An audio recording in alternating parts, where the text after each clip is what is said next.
Today we're gonna have as much fun as possible, or try to have as much fun as possible right here on the sunny side. We'll start with a conversation. Positive affirmations. How effective are positive affirmations indeed? And do you think positive affirmations can help us cope better with the current state of things in Nigeria? Our president has told us to speak positively about the country and remain hopeful despite ravaging challenges. Speak positively. If there's no power supply, be positive. Speak positively. You cannot afford petrol, speak positively. You cannot afford to buy a loaf of bread. Yesterday I went to buy bread at a bakery near us, and the bread that I used to buy for how much had increased in price. You cannot afford sachet water. One sachet water is now 30 naira. You could get 2 for 50 naira. I think a bag of sachet water is around 300 naira, 350. I don't know. Speak positively. Alright? It sort of reminds me of, and now let the weak say I am strong. Let the poor say I am rich. You know, that song. Who sang the song again? Is it Don Mon? I think it's Don Mon. So, you tell me, would positive affirmations, will speaking positively about the situation in Nigeria help you cope better? Will it somehow change the narrative for you? Head on to X. Our X handle is at Nigeria Info PH, and our Facebook page is Nigeria Info 92.3 PH.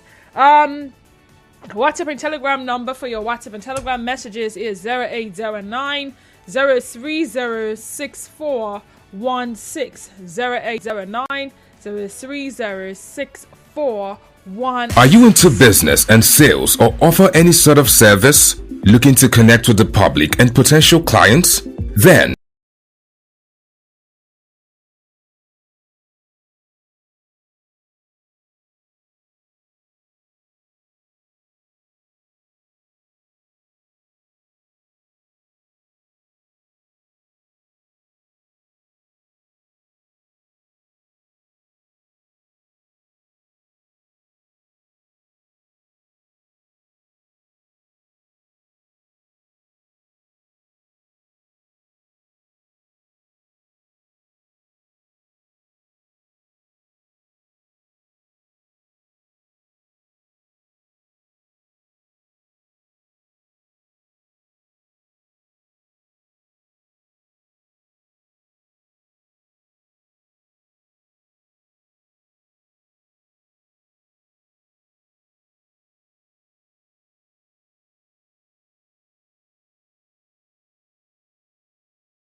trending stories, and afterwards we have a live appearance. Stakeholders Democracy Network will be here in the studio, and today we would be talking about taxation in River State. Yes, that will be the conversation. That being said, the 2 o'clock to 3 o'clock hour we'll try to make the most of it. I came up with a game idea, and while at it, we'll have a conversation. So that is that about that on the sunny side today. So let's go back to the very beginning. You see, you might consider affirmations to be unrealistic, wishful thinking. But the idea is to try looking at positive affirmations this way. Many of us do repetitive exercises to improve our physical health. And affirmations are like exercises for our mind and outlook. I'll share a funny story with you. A very, very funny one, I must say. I used to know a member of a particular church. She's a lady, by the way. And for some reason, she wasn't okay with her physical structure. She felt like she wasn't feminine enough. She felt like she didn't have the right kind of buttocks that will get attraction. All right. And so she told me that she started practicing positive affirmation. She would stand in front of her mirror, turn her buttocks, and she would affirm that she had big buttocks. Every single day she did it. Now, while it didn't seem like the buttocks was growing, she was, getting more and more confident about how the buttocks were. And in no distant time, I kid you not, these were not the times when we had started selling all them. There's something they sell now. I think you wear it and then it sort of gives you hips and buttocks. They hadn't selling all of those things at that time. They weren't popular. It wasn't the time when people started doing cosmetic surgery, all them liposuction and BBL. No. But before you knew it, things started to happen. Miracles started manifesting. Now, it may sound like a funny story, but it couldn't be that it was her positive affirmation that gave her the buttocks that she desired. Could it also be that she somehow started eating right? And she was eating things in the right proportion. She was probably doing some exercises. And those things in a way made the buttocks appear more. Could it also be that she may have secretly invested in some? If you go to the supermarket, you will find some creams. I think there's one they call hip hop. You apply it and it's supposed to make your hips grow and all of that. I don't know, but I'm telling you that I know this person personally, and the before and after, it is noticeable. Now, this week, while seated outside, it was the same day we had the South African and Nigerian match. There was no power supply, so after the match, turned off the generator and we decided to sit out, for a natural breeze to get to us. And since our compound was, very private, sort of, it was just I and my neighbor outside. And she was telling me about a child in her classroom. She's a teacher, by the way. That this child used to say, first position is his birthright. And she said she saw it as pride. She saw it as this guy being full of himself. She saw it as, how can you say first position is your birthright?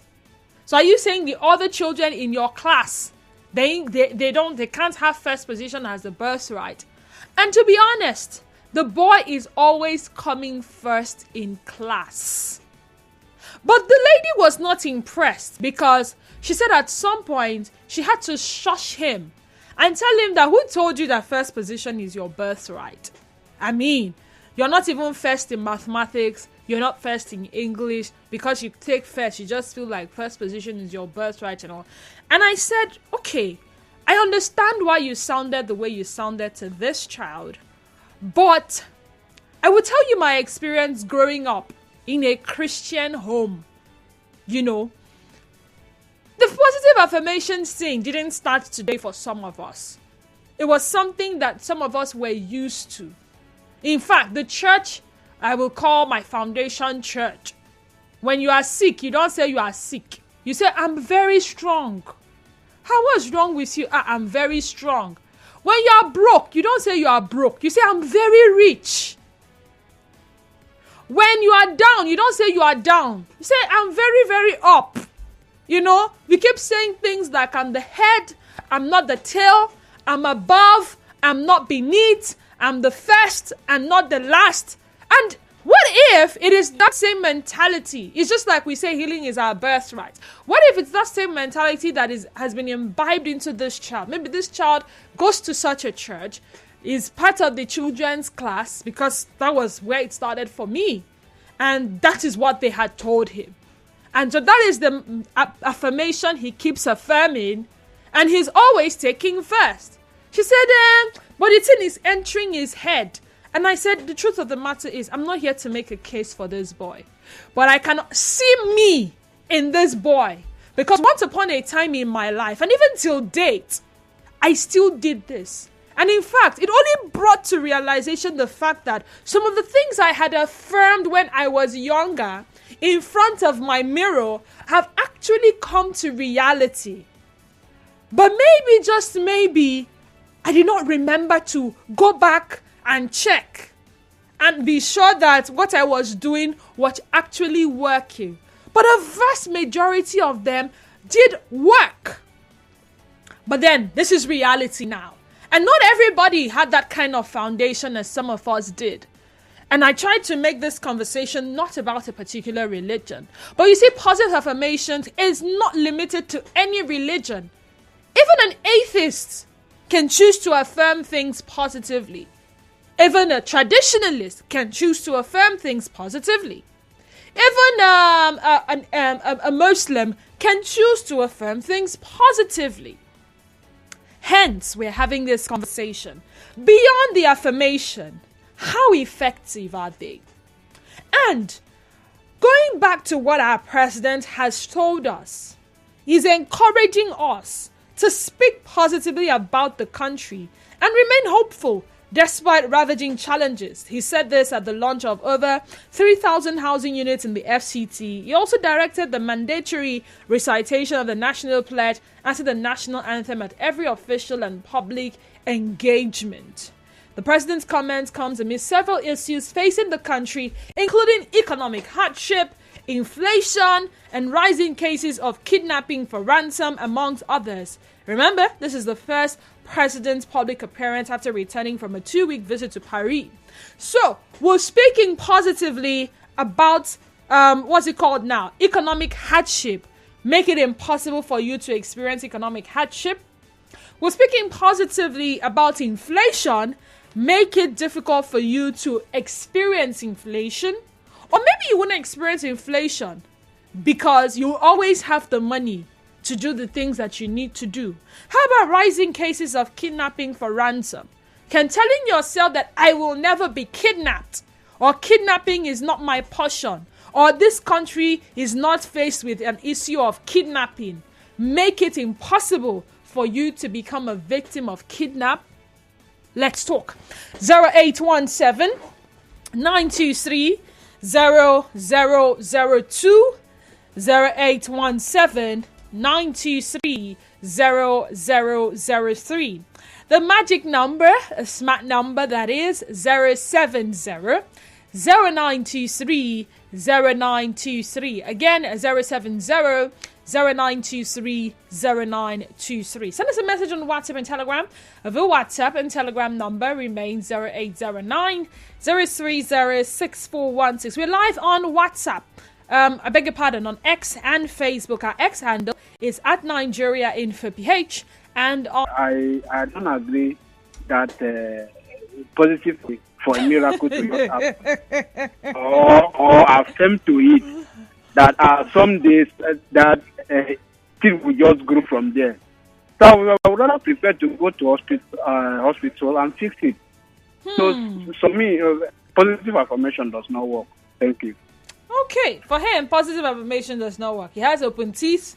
He'd rather go to the hospital and fix it, as opposed to affirming that one day the teeth will close. Okay. Interesting. Positive affirmation helps reset the mind and spur you into the right action. But it's not the only thing needed to bring change in Nigeria. Necessary strategic actions and policies have to be in place. Ella, send that in. Nigeria Info, good afternoon to you and welcome.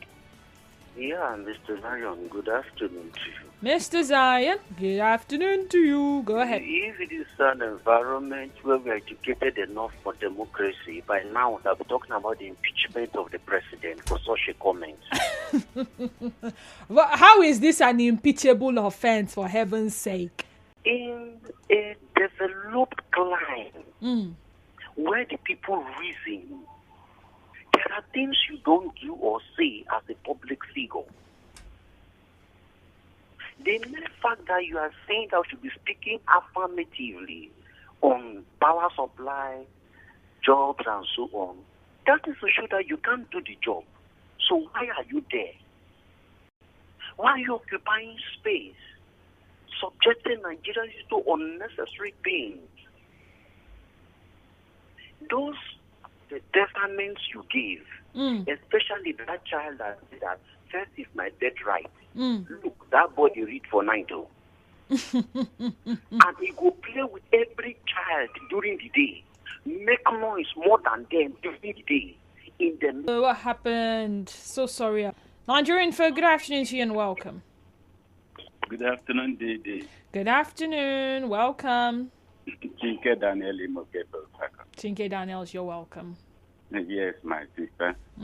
You see, personally, I am talking from the Christian perspective. Okay. And from what I have heard from you, you are from a good Christian home. And personally as well, when you make such affirmation based on your religion, based on what you believe in, and you work towards it, let us stop deceiving ourselves. As a Christian, you get Daniel from Imogeto Saka. Okay. Thank you, Tinke Daniels. I will still use the Christian perspective as an example to whether you belong to any other religion. I have heard men of God preach this sermon.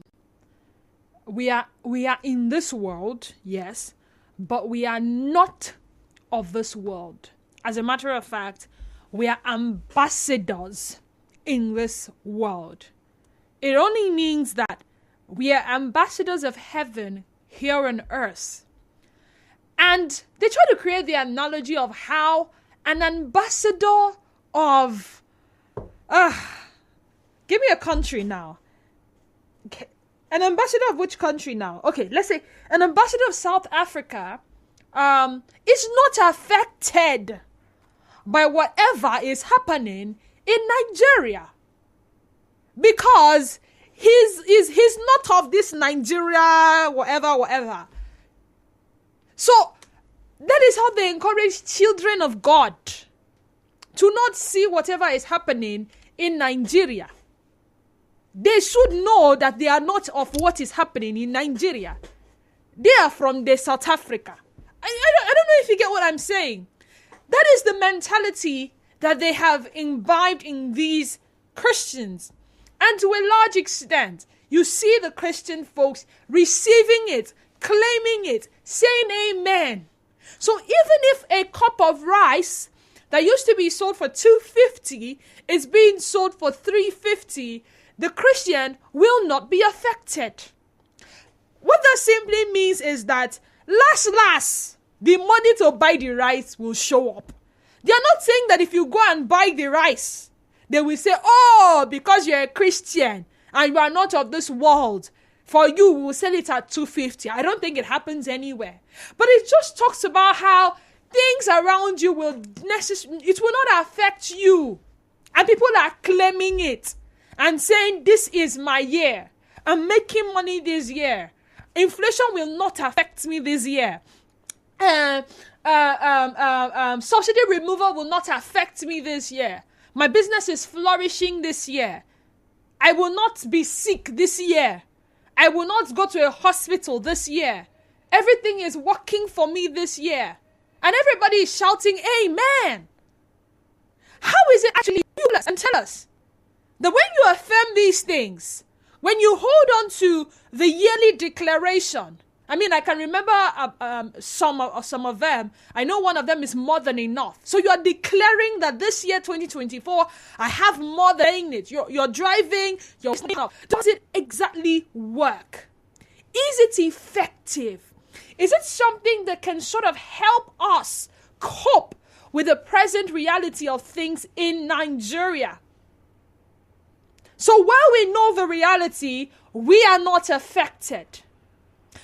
Is it a case of it's changing the reality to favor us, or it's what gives us a coping mechanism for what is reality? 070-0923-0923. WhatsApp and Telegram number again is 0809-030-6416. Nigerian for good afternoon to you and welcome. Yeah, Mr. Zion, I reconnect. Oh yeah, something disconnected us. Even in the book of James, chapter 2, from verse 26, it stated clearly, faith without work is dead. Okay. So if you are speaking affirmatively or affirmations on words and you are not working, it will never come to pass. And one problem here in this country is not speaking affirmative. So forget this, it is well, that will normally say, let us be honest to you. It is not well. It is well. It is well. The president said to be positive. It is well.